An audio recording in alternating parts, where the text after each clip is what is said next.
listening to Into the Arena, a Hunger Games podcast sparking the fandom one episode at a time, with your hosts, Holly and Emily.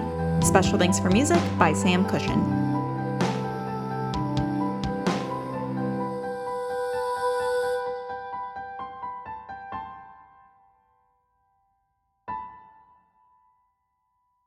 Welcome back, Tributes, to episode 27 of Into the Arena. I'm Holly. And I'm Emily. And today we have probably the most exciting episode that we made thus far. We have the wonderful Maiah Wynne here. And Maiah is a singer-songwriter, and you probably most likely know her for her covers from the Ballad of Songbirds and Snakes.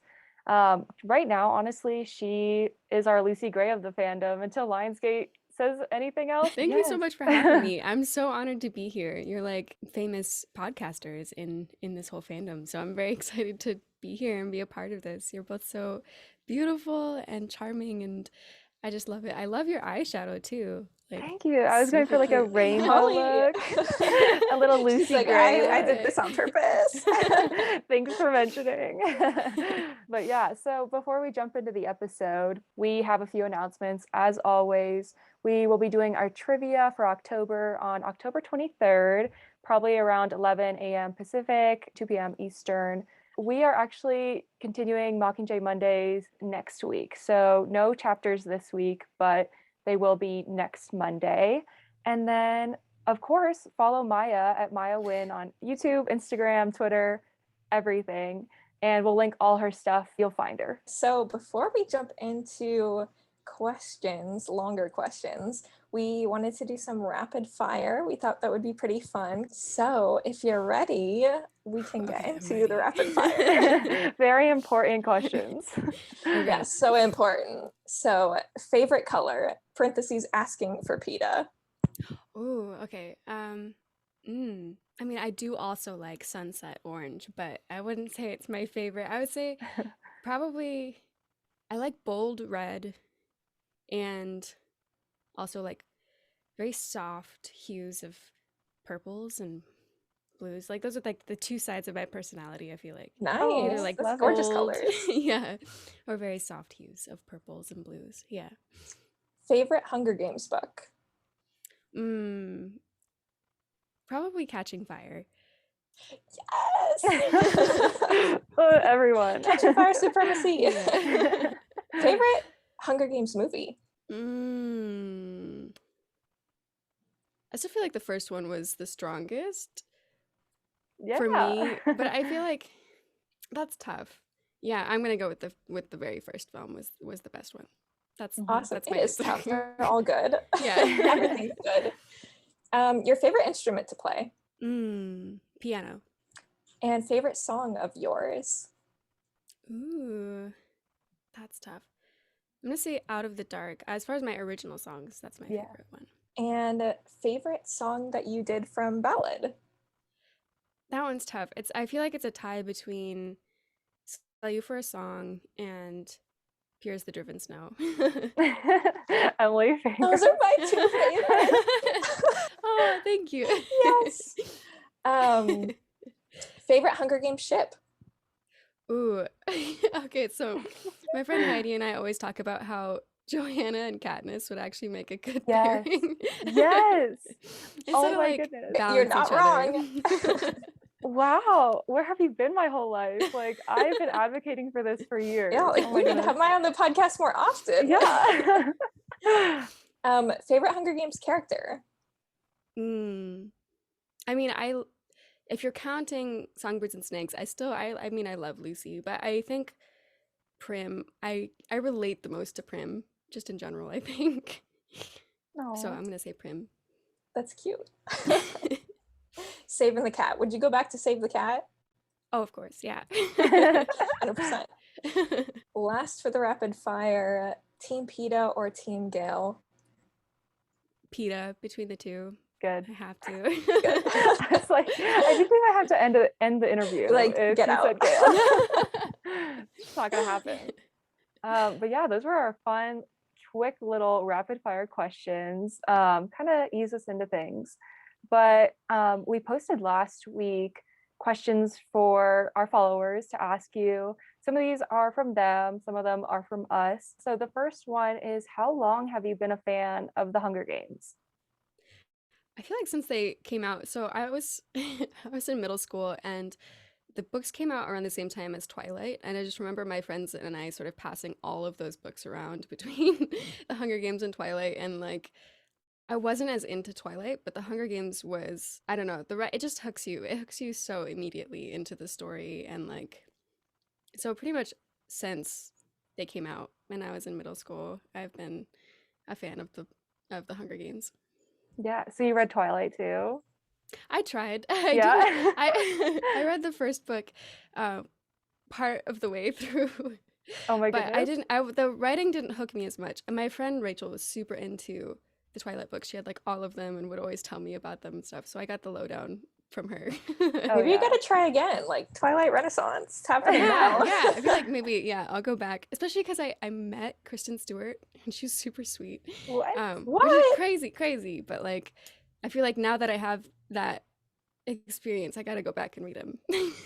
Yes. Emily and I actually met in the Twilight fandom. So Yeah, we're we're both both just like, big Twilight fans. yes, we'll support it So always. we're like, Kristen Yes, Stewart. I what? love that. That's so cute. Yeah, and then we're like, oh my gosh, you read the Hunger Games too? Let's talk about it. So Yes. yeah, so I was about, I think 10, or no, I was 11 when I first read the Hunger Games. So I feel like I was about the same age, but I think it's just been a cool series to grow up with, because I don't know about you, but reading it at a young age and then going back and reading it, like skimming it, reading it like as a young adult, I feel like the impact is just so much different the second time than the first time.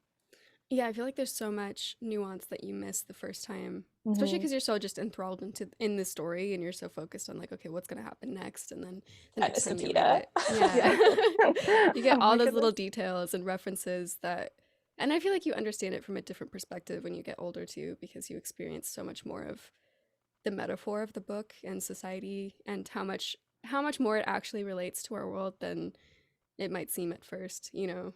Mhm. Mhm. Yeah. Yeah. So I'm curious then, what was your reaction when you found out that Ballad was going to happen? There was going to be a prequel novel, just like as a fan.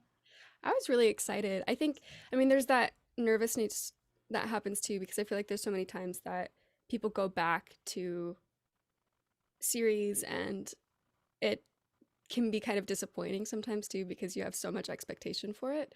But I was also really excited, I think, to come back to something that is such a huge part of like growing up with that story and those characters. So I was excited to get more characters and stories inside of that same universe. It was really exciting. Were you surprised when it was about snow?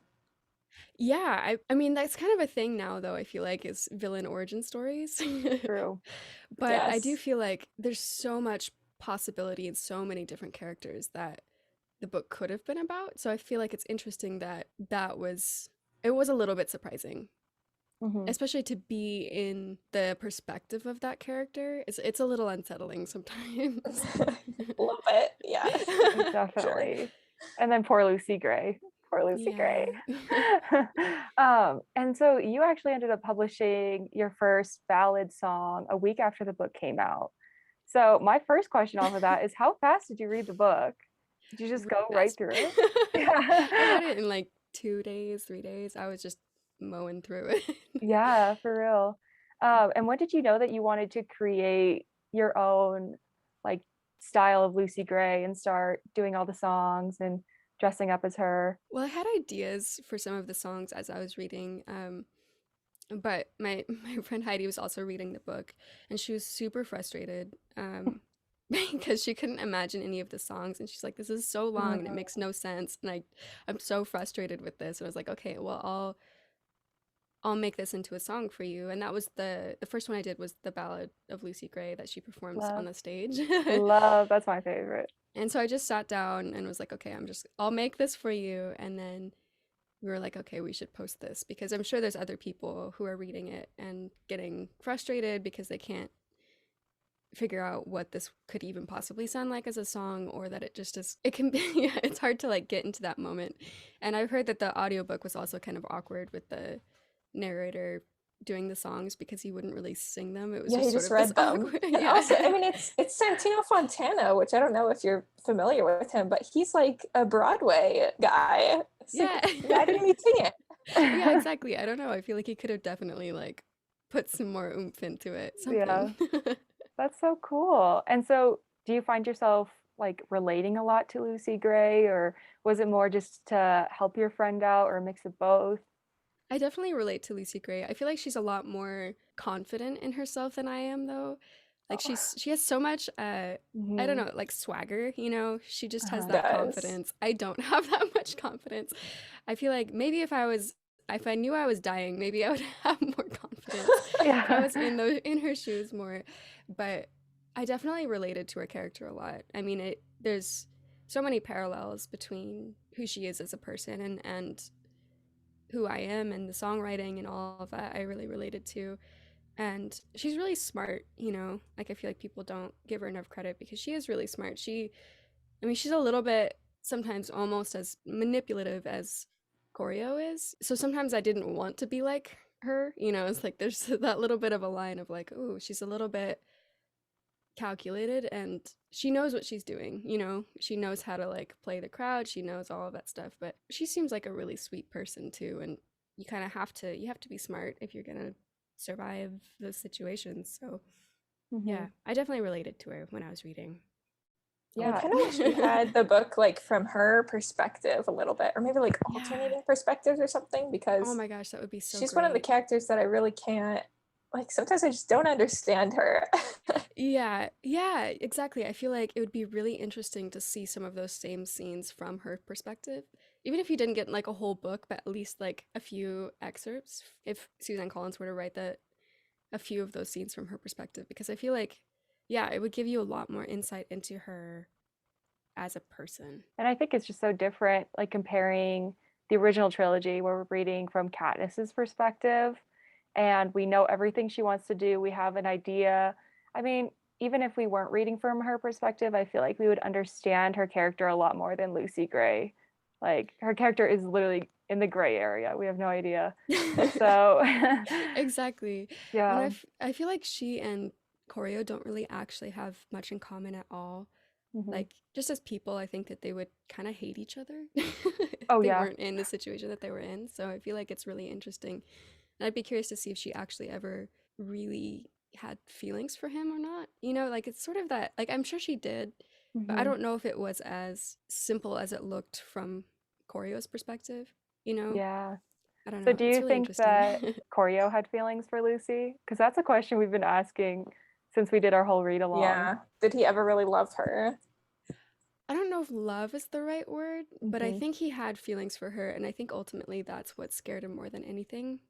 Because I think love makes you feel powerless, and the one thing he hates is feeling powerless. And maybe Mm. that's ultimately what pushed him to try to kill her, you know, and like pushed him over the edge of like, he's not able to put that much trust in a human being, and it makes him feel powerless to put trust in other people. And all of those feelings probably just pushed him over the edge, made him go crazy. That's very true. Yeah, we Well, did. since we're here, like Yeah. now I want to get like a definitive answer from you. Do you think that Lucy Gray is alive I at think the end she's of the book? alive. Yeah. Ooh.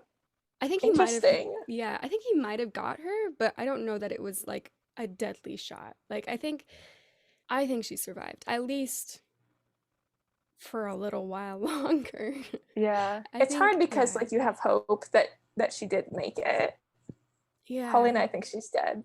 Oh, yeah. As much as I don't want her to be, I love No. Lucy Gray.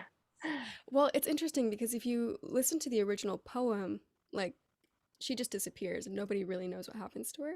Hmm. And I wonder if, like, that's sort of what happened to her, and she could have been wounded and then gone off into the wilderness trying to find a different district, or you know, find a place to not die, and then ultimately like died from her wounds over time, or who knows.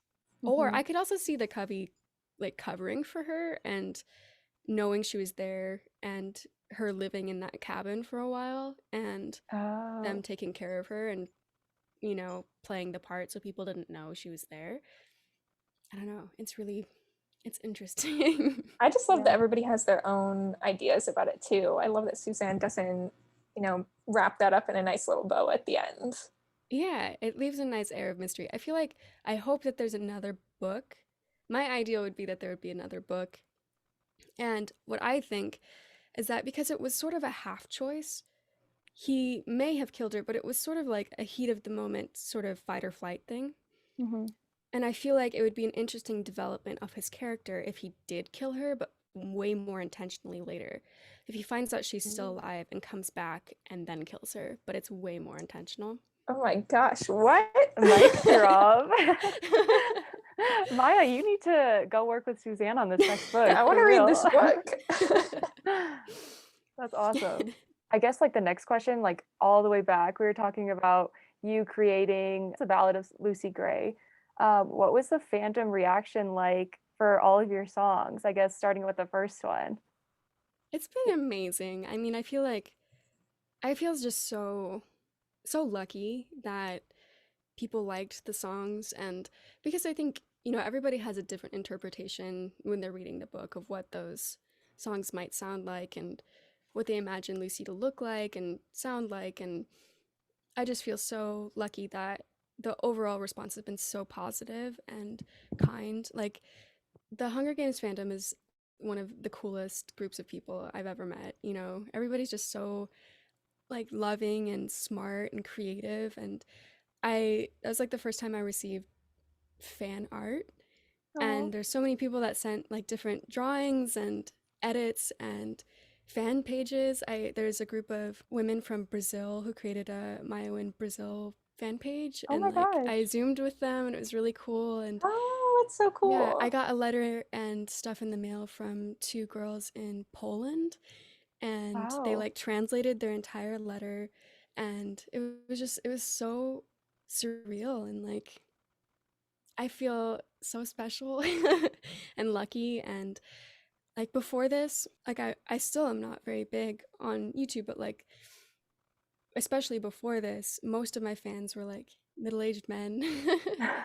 And now it's like there's so many just like intelligent and beautiful young women who are part of this fandom who are just like so sincere and kind and welcoming and smart, and they'll write me really thoughtful questions, and they're not just like, you're hot, what's up kind of Hmm. messages. It's like really sweet, kind, intelligent, thoughtful things, and like not to like stereotype two groups of people at all, because Yeah. there's definitely people across the spectrum all over the place, but it was just such a shift in my experience as a human being putting music out there to like have such a thoughtful and wonderful response from people, and to discuss the book and just, you know, get nerdy and talk about things like Hmm. characters and what we thought would happen to these characters. It was really amazing, and I love this fandom so much. I feel so special and blessed and grateful for this experience, like tenfold. Yeah, I love it, and I love Obsessed with everyone. you. Literally every word. I'm just I know. I the feel like the fandom. Hunger Games fandom has it's been kind of dormant too for a while. So it's been so cool for us to get Ballad, and then also to have something to kind of listen to with the songs and like rally behind, and Yeah. just have something awesome in the fandom like happening again. So I think we're all just so grateful for Ballad and also for your songs. I mean, they've just been amazing. Yeah, Oh, the I fandom's feel lucky so. to have you. Aw. I feel so like it's so special, and like this fandom is also so talented. Like that's what I learned, is that there's other people that did some amazing interpretations on YouTube as well, and I would go and watch other Mhm. people's, and we'd like send each other compliments, and encourage each other, and I made friends through that.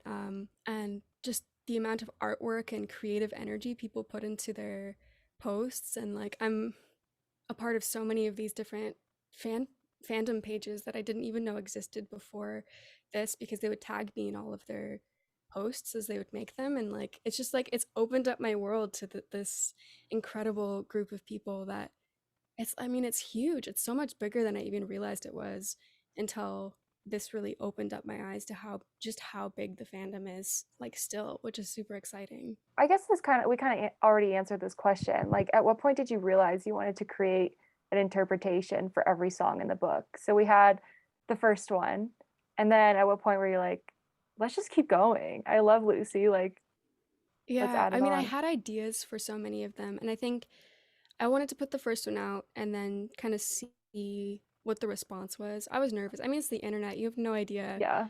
how people are gonna Yeah. react. And once I saw that people were so positive and like overwhelmingly positive, I mean, there's always some negative comments and, people who don't like things, but like after I saw just how much people enjoyed the first one, I was like, okay, I gotta make more. And I feel like I enjoyed it more and more and got to step into the character more with each video that I made. And it was really fun to sort of, with each video, like really look at all of the details of the scene and try to recreate it as best as I could. Like, okay, what is each character wearing?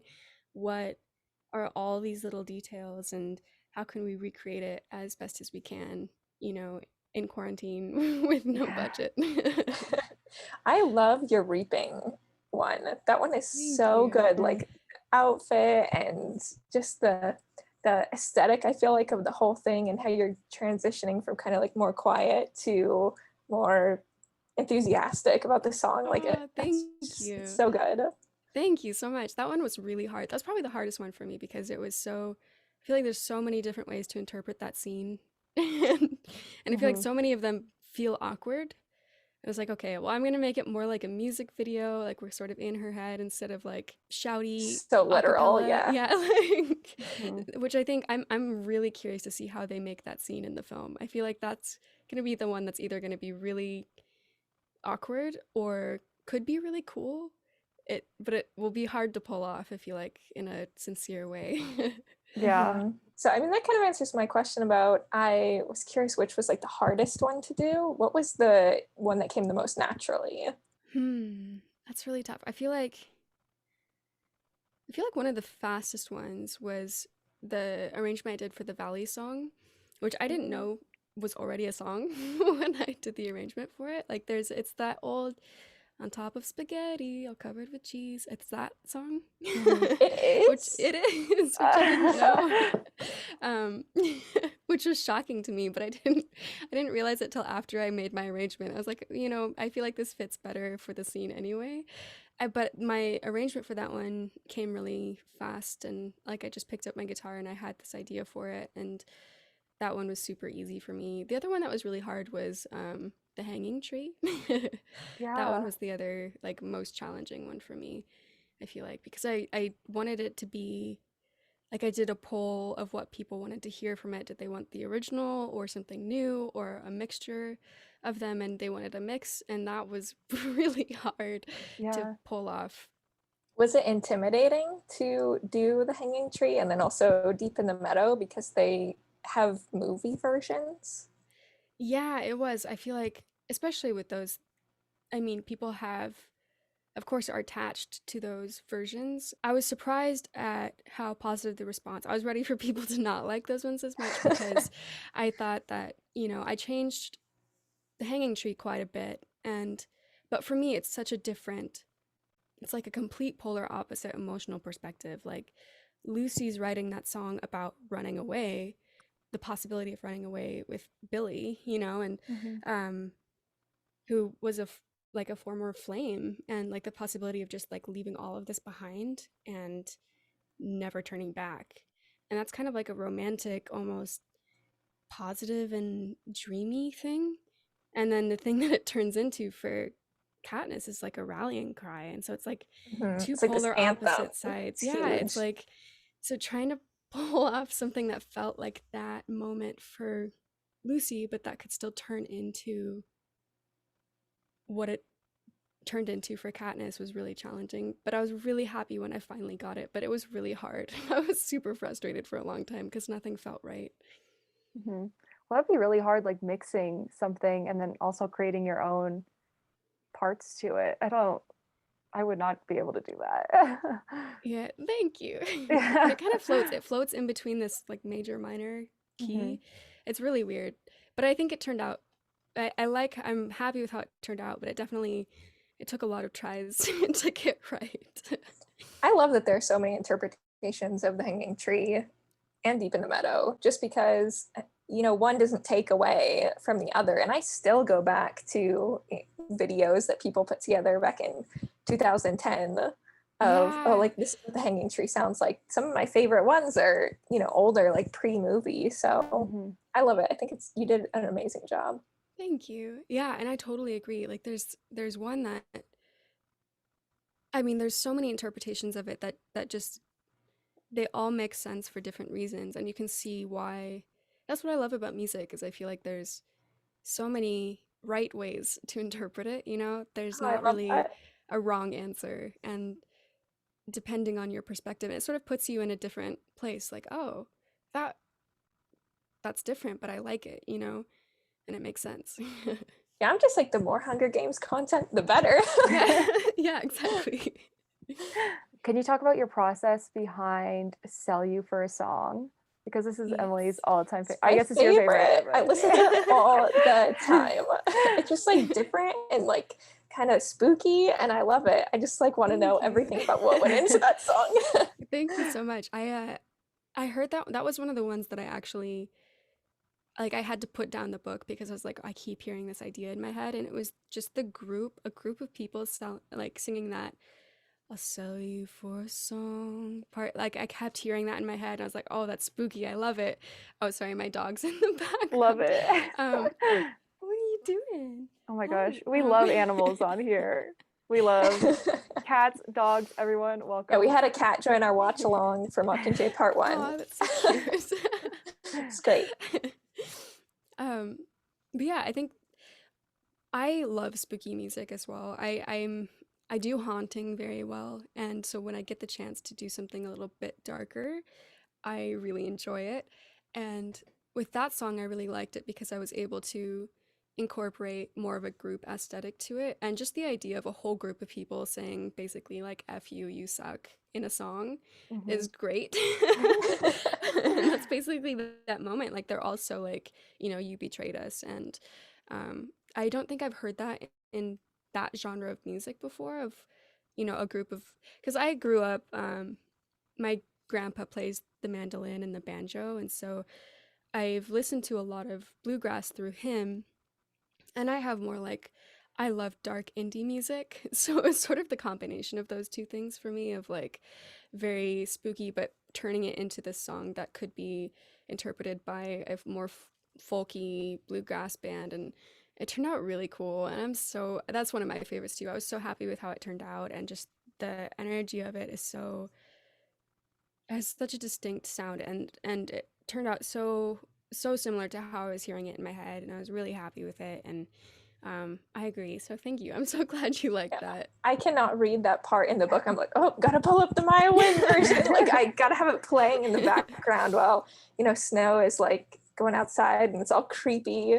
I feel like it just works perfectly for like Snow and Sejanus's relationship, even though you might think more like Lucy and Snow, but that's so Snow's true. about to sell him out. Yeah, well, there's so much betrayal in the book from so many different characters. I feel like it applies to a lot of relationships. Yeah, and if you did that scene right, you could cut between all those things, and it's right around the time that the one that Koryo kills. I'm trying to remember. Okay, but you know who I'm talking about.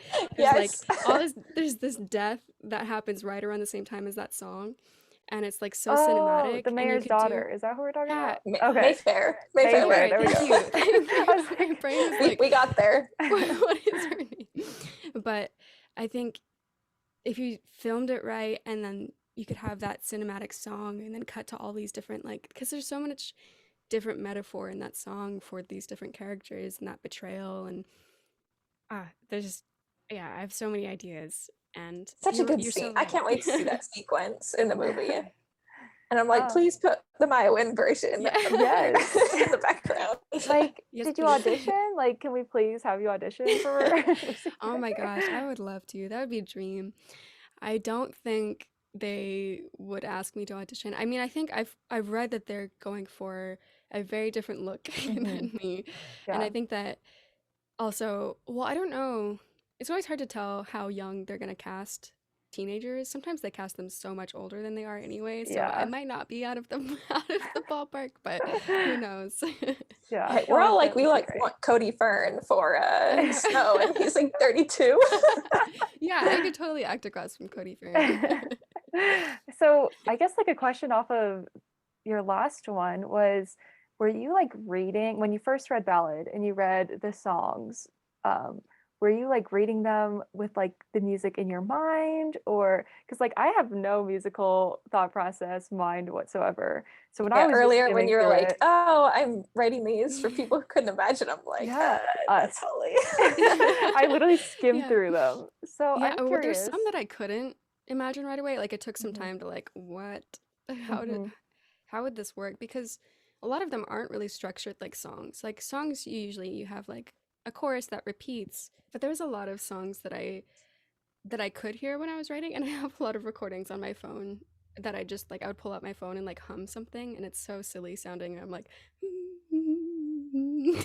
come back Aw. Oh, to it later. BTS, you gotta post Yeah. that stuff. Yeah, it's pretty silly, but I think it depended on the song. If I could see more of a structure in it, like it was easier for me to interpret it. But with songs like the one she sings on stage, the Ballad of Lucy Gray, and then also um there's a couple other ones that yeah, like the Reaping song, it took longer for me to actually come up with something that felt like a song. So it Mhm. really just depended on the words and if they sort of like felt like a song as I was reading it, and then sometimes I'd come up with something on the spot, and sometimes it took me a lot of time. The Ballad of Lucy Gray, my absolute favorite. Oh, thank you. Yes, it's like my hype up song. We used to do a Oh. read along of Ballad, which we did on our account. And like every night I'd be like, I have to get in the mood. I actually played all of the instruments on all the songs except for the violin. Um, and Oh, there's cello in Pierce the Driven Snow too, but I edited it together. I had a friend just like do a quick one take thing, and then I edited the pieces together and like made a whole arrangement, added some synth stuff in there, but like it was a process, and I was hearing this very specific like almost quartet sounding piece in it, and I was like, it's so beautiful in my head. I really got to put this out there, and um I just wanted it to feel like a waltz, you know, and like a possible like yeah, like a slow dance between Snow and Lucy, and I was so happy with that I captured that sort of vibe with the strings in it, and I love strings, so it makes me really happy. yeah, I love absolutely it. I'm just amazing. like, I hope they don't cut these songs from the film, but at the same time, you don't want it to feel like a musical. Yeah. So I feel like that's gonna be so hard because all of them are so good. Yeah. Yeah, I feel like that's it's really easy to go wrong with musical scenes in film. Like you have to because you want it to still feel authentic and real and not yeah, like a cheesy musical. I feel like that would definitely be the wrong direction. The It's Hunger like kids Games. killing Yeah. kids in this like dark arena, and then like all these songs. Um, It'll I be mean, that could be interesting. entertaining in its own way, but Maybe not. I feel like it'd be more of a joke if they did a musical, a ballad. But yeah, yeah, for sure. So we have some listener questions. yes. David Sharp wants to know, where do you tend to write a lot of your music? Mm, I write everywhere. I mean, there's not really an off limits area. I like I'll write while I'm driving. I'll write uh when I'm supposed to be sleeping. I actually write the most when I'm supposed to be doing something else. Um, when I'm supposed to be practicing or anytime I have an instrument in my hand, I'll write a song. I write all the time. I always get ideas. I have so many recordings on my phone. I'm constantly writing. I have hundreds and hundreds of songs. Um, but I definitely like, I feel like it's sort of like that a practice of keeping the door open to creativity. I feel like once you start closing yourself off, like, no, I can't right now, I have to focus, then you won't you won't be in that creative flow as much. So I'm Mhm. always like, okay, my brain is telling me to be creative right now, so I'm gonna be creative, even if it means I don't get the thing done that I'm supposed to get done, which sometimes, you know, is not great It's for fine. my productivity, but I write everywhere. That's amazing. And songs just like come to you, like when you're just driving, you just think of something, and Yeah. that's I've written amazing. a That's lot a of songs while talent. I was driving. Yeah, lots of recordings of me tapping on the steering wheel and humming out weird tunes. So cool. So it's like the music that comes to you usually first rather than like lyrics. Yeah, I've always just sort of improvised lyrics on the spot, and sometimes they won't make any sense. I've gotten past the point of feeling embarrassed, Mhm. because I'm singing words that make no sense, because it's more of like I'll have a vision for like, oh, this rhythm in this word would sound good here, and then later on I'll be like, oh, that one phrase actually sounded cool, and that kind of fits the feeling of the song, and then I'll build the lyrics out later to make more sense and not be gibberish, but yeah, I it's love That's usually so that. like a cool. It's interesting melody. to hear about the process. Yeah, yeah, and each song is different. I think it's harder for me to write a song if I tell myself I want to write this kind of song and then I sit down and try to write it. It usually won't happen as easily, but if I'm just open to whatever happens, or if I have like really specific parameters, like with the Lucy Gray songs, like, oh, this is the character, this is the scene, this is the story, this is the vibe, then it's like, okay, I can do that. But um, if I'm like, I need to write a love song, and then I sit down to write a love song, I won't write a love song because it's too hard to like make to force something. So I don't mean to put you on the spot. This is totally not a part of the questions, but do you know your Myers-Briggs personality type by chance? I just took the test and I can't remember.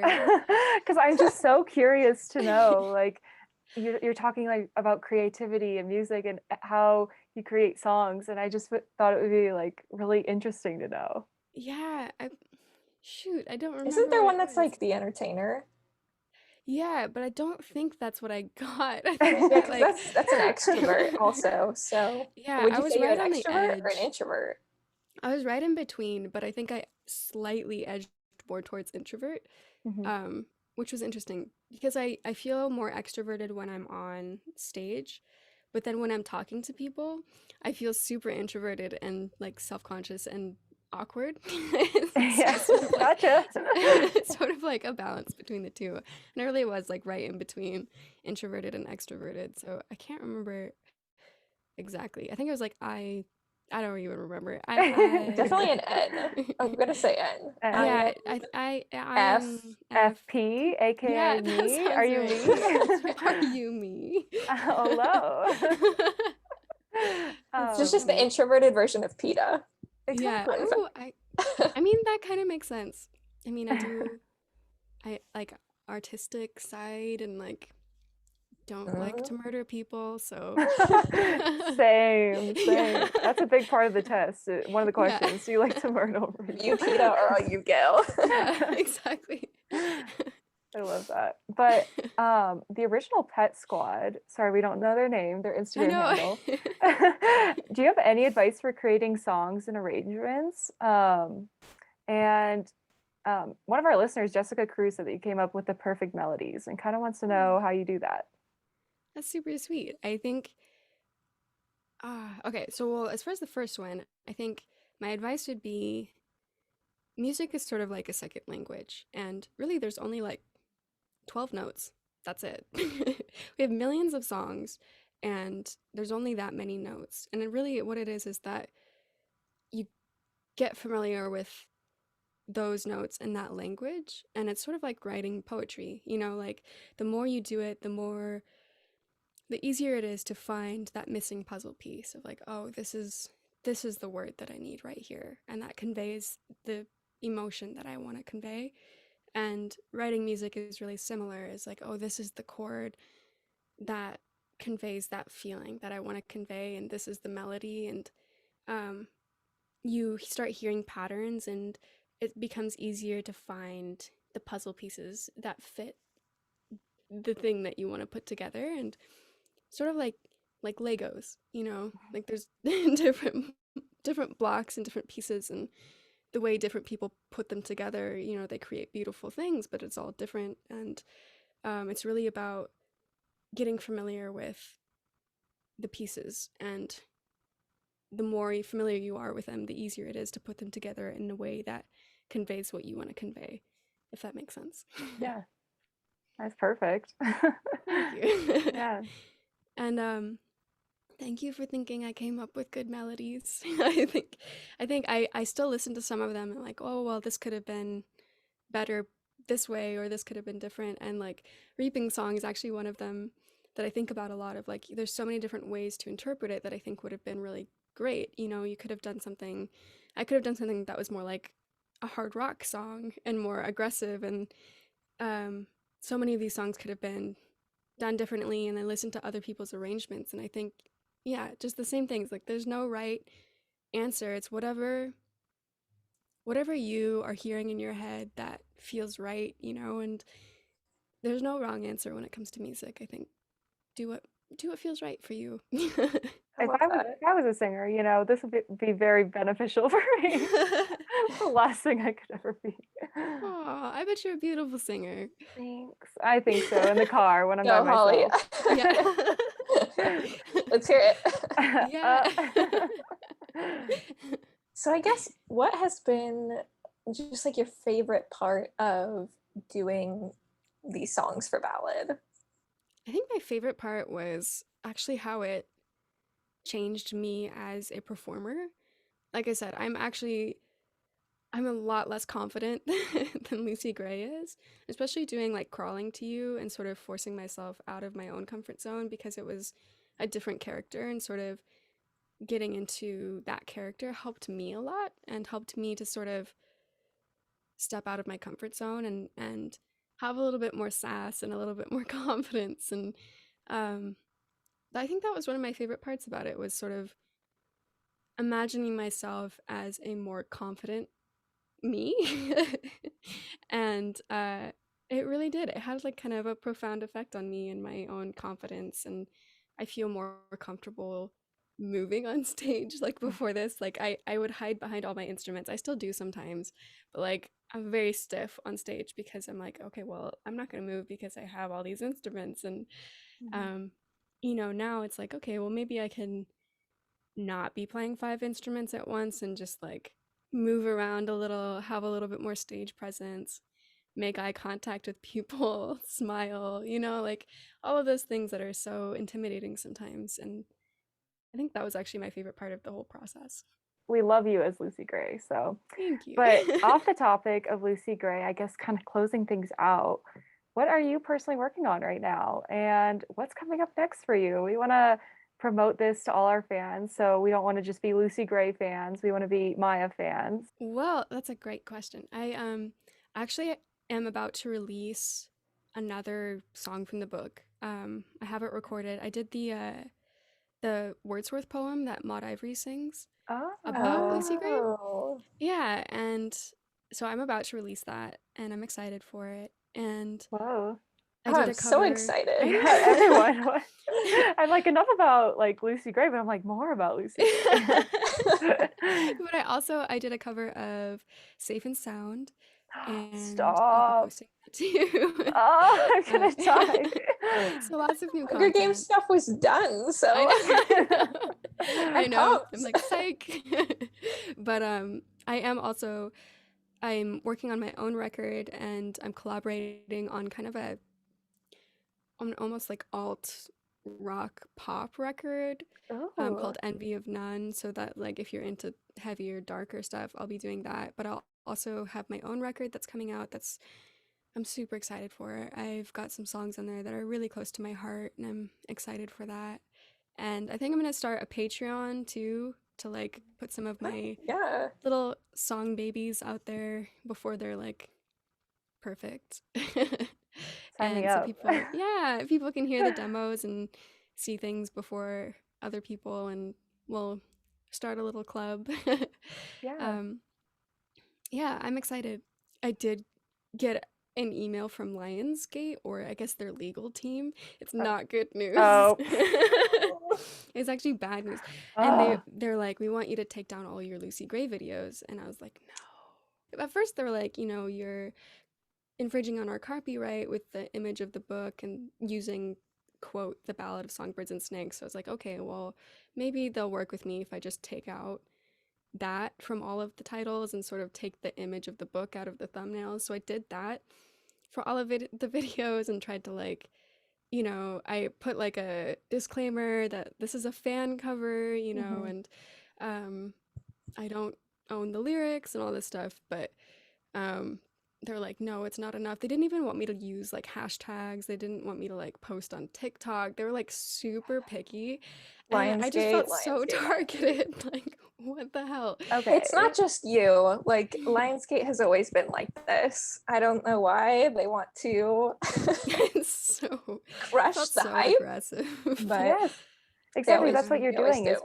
creating an excitement for know. fans. So much hype. Yeah. Like, Yeah. thanking you.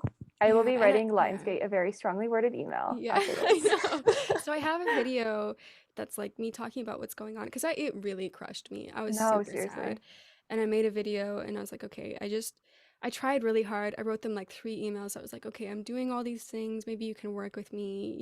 We don't have to be enemies. I could like give you the songs. You could use them. We could Yeah. work together. I could help promote the film. Like we could work together. And they were just like, no. They're just gosh. so not interested. And it just crushed me. Sometimes they do that just to like, they try to, intimidate people and fear. stuff. And, yeah, and they definitely instilled a lot of fear. Snow vibes. Yeah, I know, exactly. It feels like it's like the antithesis of the whole core of this. Yes. Capitalism. Yeah, I know. It's so bad. So I'm waiting to see. I'm sort of like waiting. And then if they pursue it further, I'll post the video and stuff. And maybe we can like convince them to change their minds. Oh, Something. yeah. I don't know. But I'm in this weird spot because I don't know. Like with the last one I'm going to post, it's copyright free because it's like a poem from the 1700s. Mhm. It's not Suzanne Collins lyrics, and I can keep like Deep in the Meadow and The Hanging Tree up because they're technically covers and you can post covers. So it's just the ones that haven't been released yet. And it's still sort of confusing whether or not they can because I wrote the music that's in it. So it's just like, it's a total gray area, which is ironic for Lucy Gray, but That leaves a really bad taste in my mouth I from know. Lionsgate. It really does. But I already have a bad taste in my mouth. So Yeah. Well, Yeah. we will be supporting you. You're not alone. Everyone's going to be behind you. You have, Aw. like, genuinely, I did not like Ballad the first time I read it, but I went back, reread it, and then I listened to your renditions of the songs and genuinely made me so excited about Lucy Gray, made me look at her character a different way. Thank you so much for everything you've done for the fandom. And if Lionsgate doesn't notice it, we notice it. So Thank you. we Yeah, really 100%. appreciate it. That's super sweet. Thank you. I appreciate it. And I hope that they don't. I hope that they're just like, Being big men. yeah, I I know hope what that they're they're just trying to doing. scare me. Exactly. I don't know.